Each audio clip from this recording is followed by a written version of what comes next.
baro, baro, Krishna ni begane, baro, baro, Krishna ni begane, baro.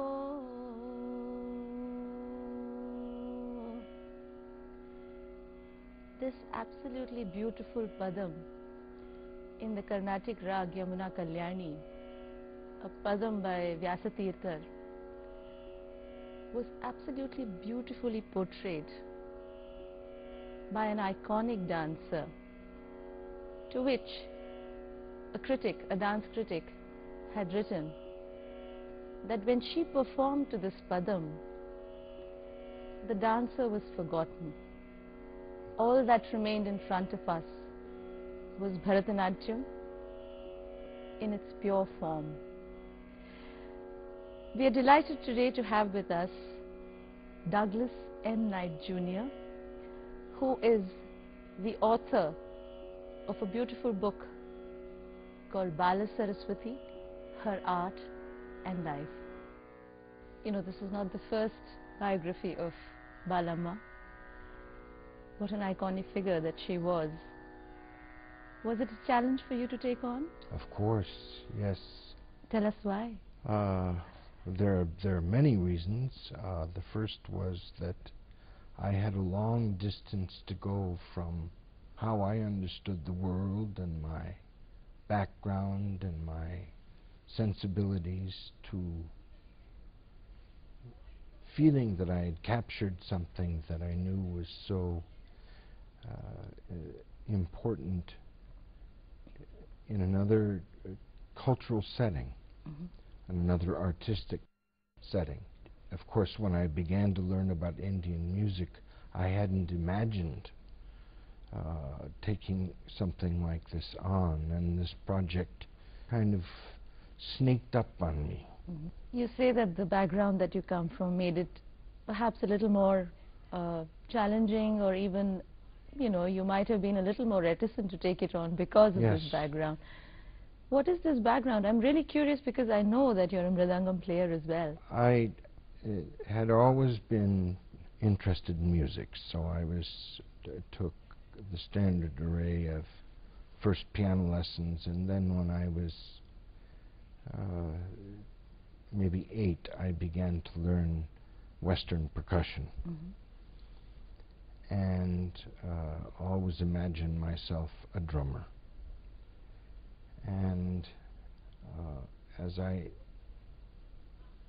was going through high school, I became aware, partly through travel, partly through recordings that were beginning to appear, that there was music from all over the world, and I had come from a very, even within my own culture, a limited perspective on what music was and what a drummer was and what my possibilities were. And I was restless about my possibilities. And ironically, although I didn't realize this at the time, one of the recordings that I heard when I was in high school was a UNESCO series on music of South India that included a short padam by Bala Saraswati's mother. I didn't make any connection with that, but it was part of what drew me to the idea that when I went into college, I would study non-Western music, so-called. Sounds funny to me now to say it, but at that time that was the perspective, and that's what a growing number of young people were starting to do in the U.S. and throughout the West as a way, I think, of trying to understand a larger world.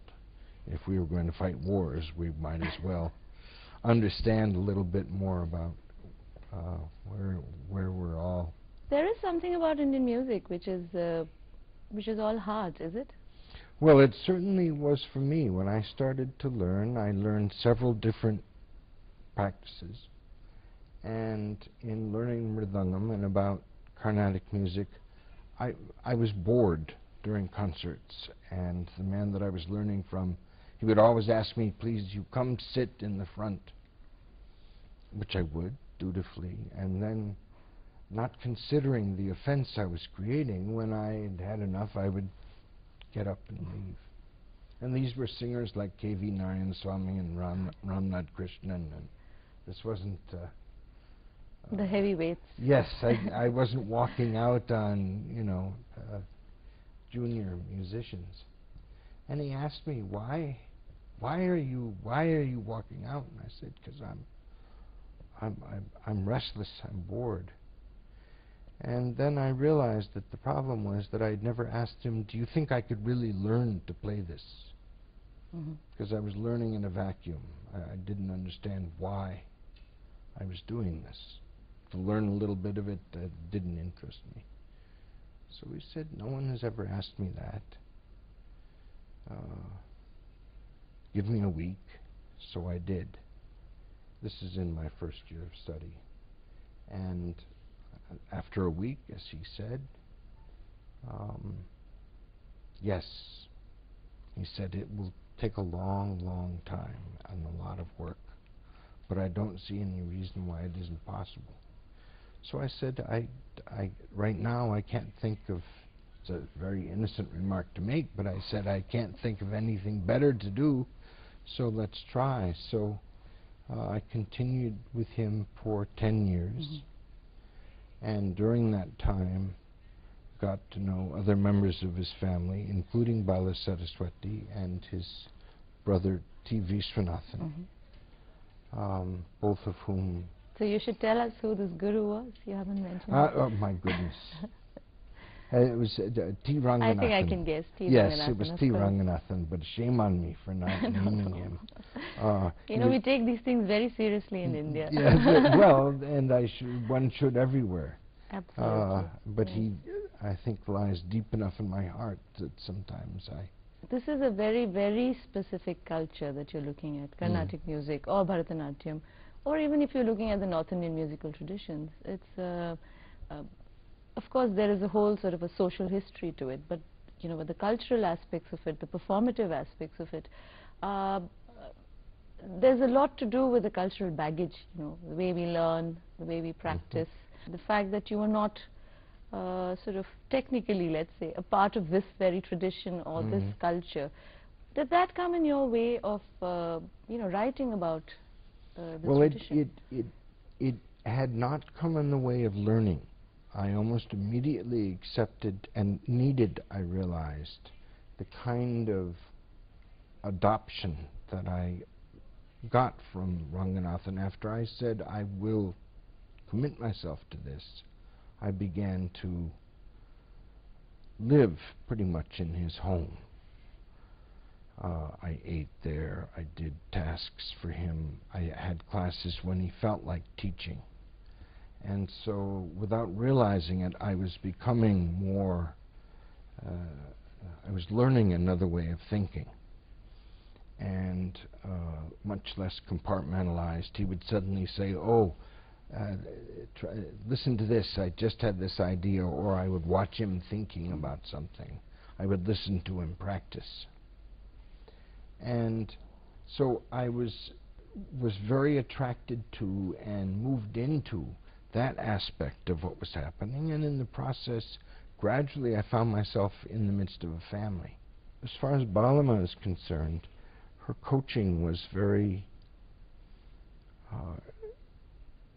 straightforward and directly related to just the doing of the artistic practice. She never said, well, as a foreigner, it's going to take you longer and I have to explain this and that. She never did that. She explained things very, very simply. And do you think that helped in your writing as well?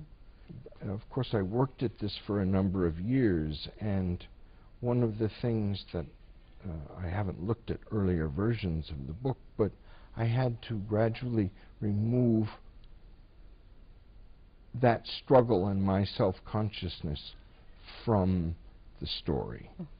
That's also very interesting, but it's a distraction from someone as remarkable as Bala Saraswati.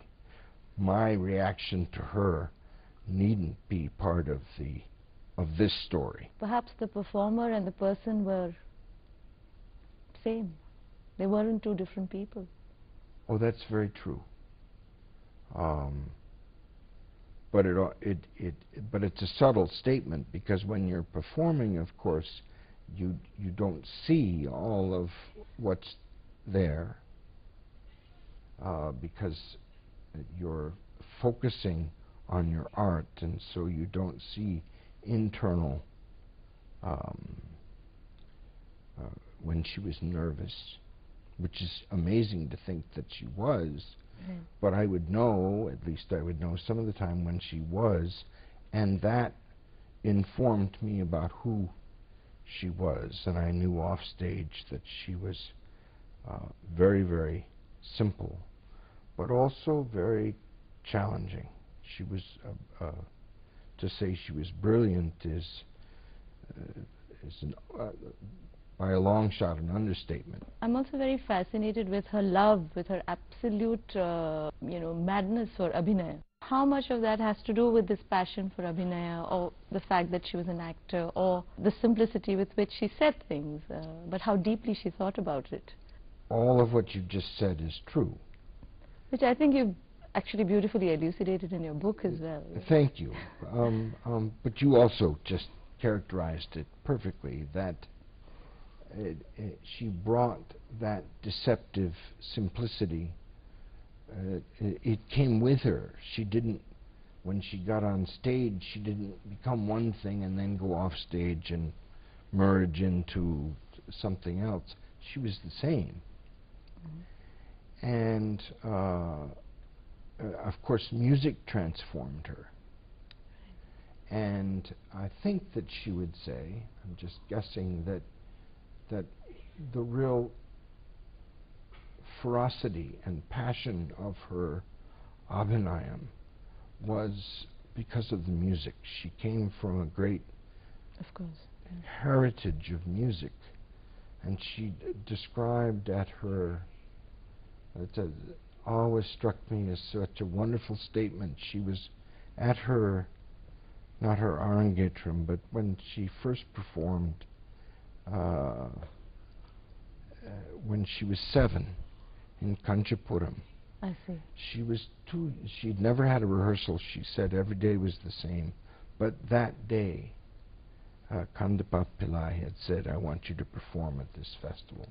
And she said she was just dressed up and sort of not certain what was to happen. But then she heard the tuning of the mridangam. And she said, when I heard the sound of the mridangam, my blood started to boil. Mm-hmm. She said, which dancer can resist the sound of a good mridangam? Right. And so that, and of course it's mridangam, it has nothing to do with the sound of the poetry or right. Something she considered great. Yeah. All of music, starting from the vadyam through the characters who performed them and the repertoire, all of that just made her great. And she would break into that in the normal course of things, like picking up a doll. She would be sitting quietly, and